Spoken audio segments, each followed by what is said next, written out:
nucleic acid. So we're going to look at the organic macromolecule of nucleic acid.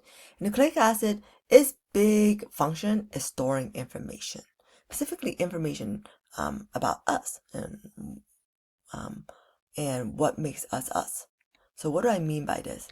Well, let's move on and kind of see what we mean by nucleic acid.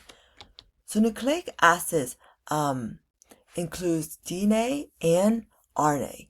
And so when we're talking about like it stores information, it's actually storing our genetic blueprint and information. So that's in form of DNA. And then that information can then be used to make different proteins. We already see how important protein is. Its structure and function and plays so many different functions, right? And so RNA actually encodes for protein and kind of help us the information that encodes for protein. Okay, so what is a nucleic acid made of? So the monomer of nucleic acid is actually right here, is this nucleotide. And a nucleotide will have a sugar associated with it. So if we're talking about DNA, is deoxyribose. If we're talking about RNA, then it is ribose. So it has a sugar associated with it. It also has at least one phosphate group. So the phosphate is right here, right? And it also has a nitrogen-containing base.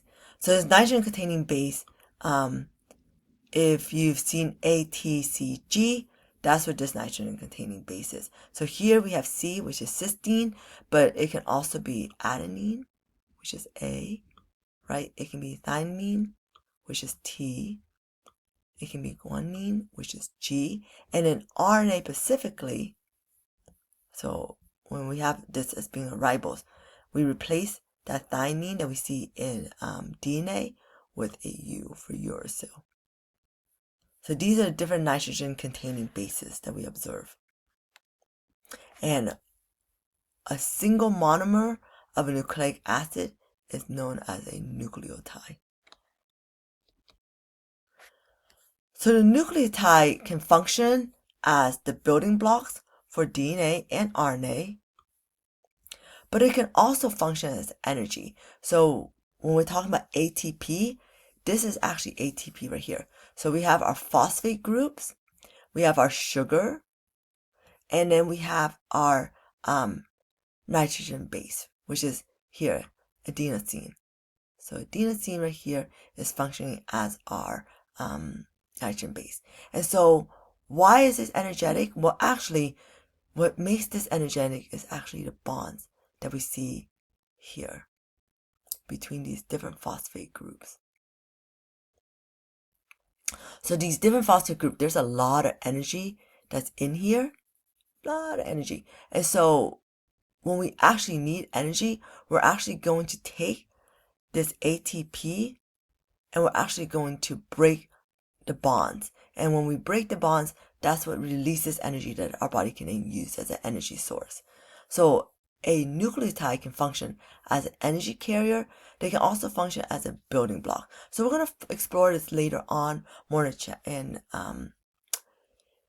this course. But right now, what you should recognize is here's RNA, here's DNA, is that how we have these nucleic acids combined together to form these structures. So here, this is the nuclear base. So we've heard that DNA is double-stranded. So here you can see the double-stranded. We mentioned it before class. So this is one strand of DNA and two strand. And you have these different nucleotides right here. So here's a cytosine, and then here's a want to see. No, this is not cytosine. Sorry, this is a adenine, and this is a thymine right here, right? So A and T are always kind of linking together, and so put a single bond between them. And then you also have over here, this base pairing right here, you have a cytosine and a guanine. So we have C bonding to G. So in DNA, we have this bonding, and they're actually linked together by hydrogen bond. So again, they're linked together by this weak interaction. They're not linking together where they actually exchange or or share electrons. So this interaction, it allows, the reason why we want that, we mentioned it before, is that we want to be able to have DNA be double-stranded, but when we actually want to access a certain section of the DNA, because remember DNA has all this information, all this genetic information. When we want to access the actual genetic information and do something with it, then we want to break up that hydrogen bond. So we kind of be able to temporarily open up the DNA, get whatever information we need out of it, and then it's going to the base pairs will interact with each other again through hydrogen bonding. RNA is a little different because RNA is actually a single strand. So RNA is not doing any base pairing. This is the backbone of RNA here. RNA is still multiple nucleotides bounded together, but it's just single-stranded. So here you have a uracil, and here you have a cytosine, and so on, that forms this RNA. And RNA, it gets its information from DNA. So DNA carries all of our genetic information that we're really interested in. Gives basically think of your DNA as a set of instructions, because that's all the information. So the blueprint has all this instruction. So it's an instruction to make protein A. So we're going, let's say the protein A is right here. So we're going to take this information right here about protein A, and we're going to transcribe it into RNA. So then you have this RNA that has the information of how to make the protein, and then this RNA will then get translated and actually and we can actually translate it, and we can actually form a protein A from it. Okay, so let's look at this in a little bit more detail.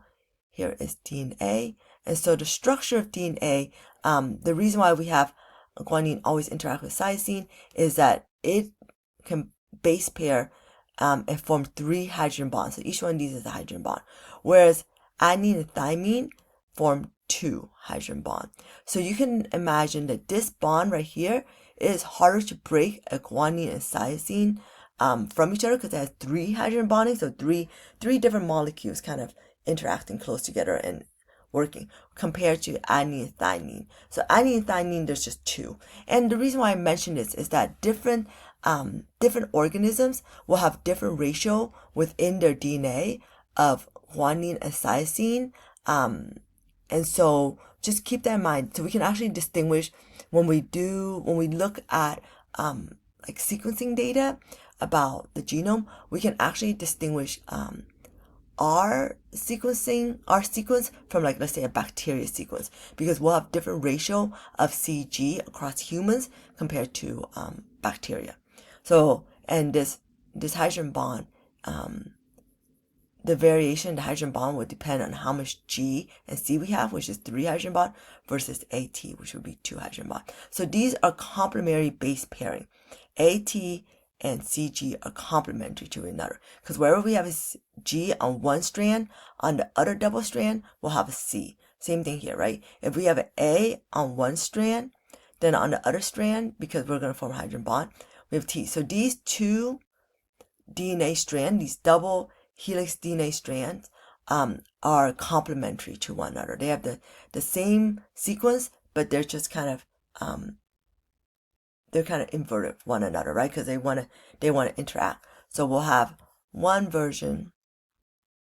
strand that is, I'm gonna put 3'5", because this is how we typically identify the strand, is by the 3'5', and we'll talk about that a little bit when we actually look at DNA a little more in detail. But what I want you guys to appreciate is that because they're complementary to one another, they're going to be in opposite direction. So this 3' end on this end, you'll find the same 3' end on this side. And so now we have AT linking together, we have a CG linking together, another CG linking together, and so on. And so this sequence is important, and the order that is in is important, because that sequence and that order of the sequences is what will encode for amino acid, which is what encode. Remember when we looked at protein before, that will encode, the amino acid will encode for the polypeptide sequence, and that polypeptide sequence will encode for the way that the protein will fold, and the way that the protein fold will encode for the protein structure. So it all starts with this DNA sequence, but the DNA sequence and the order of it is actually really important. So when you talk about when we talk about mutation, like how UV can mutate our DNA, this is what we're talking about. We're talking about how it can mutate and change the sequences of the DNA that results in just multiple things happening, right? So we'll kind of go into that a little bit more later on when we actually talk about cancer and such. The structure of RNA, as we mentioned, is a little different than DNA because RNA is not double-stranded; it's just single-stranded. So it still has many nucleotides added together, but it's single-stranded. So the nucleotides, you have them added together by this phosphate, right? But they're not. There's no complementary pairing with it. And keep in mind that the thymine now, because it's RNA, is now replaced by uracil. Oh, and one more thing. And the sugar base here is also different. This is a ribose versus a deoxyribose, which is in DNA. Okay, so let's move on to this question. So in sickle cell disease, how does the DNA sequence change results in the disease? So sickle cell disease is when the red blood cell will actually have a different structure to it, and because of that different structure in the hemoglobin of the red blood cell, it makes it so that it's not able to adequately carry oxygen around. And so this disease oftentimes will lead to anemia, right? Because the patient can't get enough oxygen to different parts of its body. So this is what a normal hemoglobin looks like, right? So again, the DNA sequence, as we mentioned before, the order of the DNA sequence will help determine what the RNA sequence will be, because the RNA is pulled from the DNA, and RNA is what makes the polypeptide, will give rise to the polypeptide and eventually protein. So the DNA sequence is the original blueprint that provided that information. And so right here, this is what a normal hemoglobin would look like. Whereas in sickle cell, because of a change in the DNA sequence, it leads to a different RNA and a different polypeptide. So now, instead of a glutamine there, you have a valine.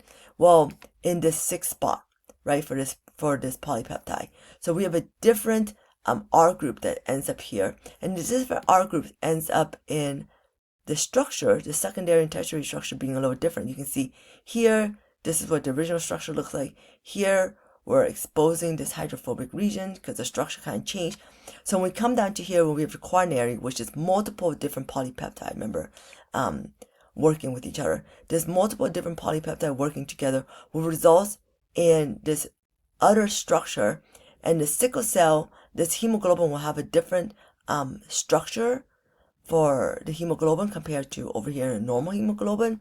And so what happens is that these molecules, they have a harder time being able to carry the oxygen that's needed. So the level of oxygen gets reduced as far as the level of oxygen that you can actually gain and move around in the body. And so that's what gives rise to sickle cell. So if we have a change in the DNA sequence, it can actually alter the eventual protein structure right here. And by altering the protein structure, we can actually alter its function.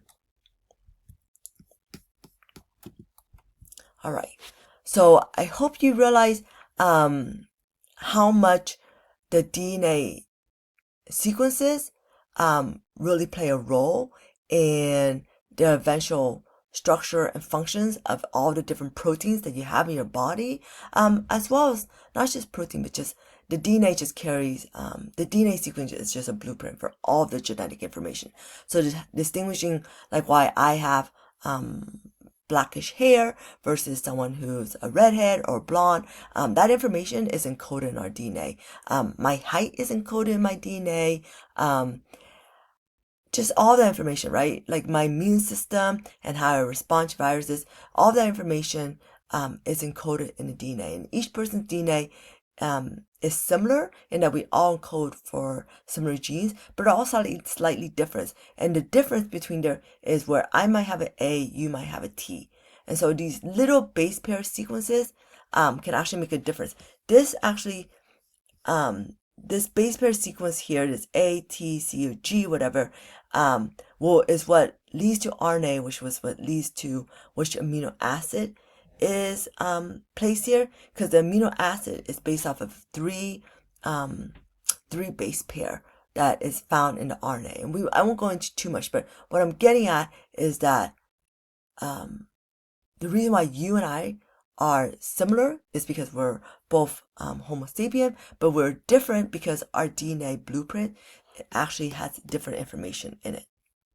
All right, that's it for this chapter on macromolecules.